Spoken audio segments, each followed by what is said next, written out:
The rocket slide is a conditioning exercise for press handstand. It's going to need a box, you can use a kitchen bench too, and a slider, or you can use socks if you want to do it that way. The slider is going to go on the side of the box. You're going to take your hands and they're going to be thumbs parallel, and then you're going to shift your weight forwards so that your weight is going through this first knuckle and maybe even beyond. Then you're going to protract your shoulders and then round your spine up, using lots of ab strength to pull yourself up into the top position. Go as high as you can go, which might be all the way and it might not be, and that's okay, whichever, however far you can get. So it looks like this.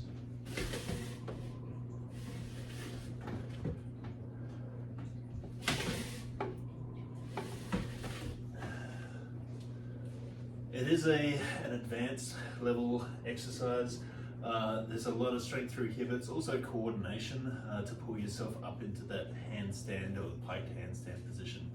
So that is your rocket slide.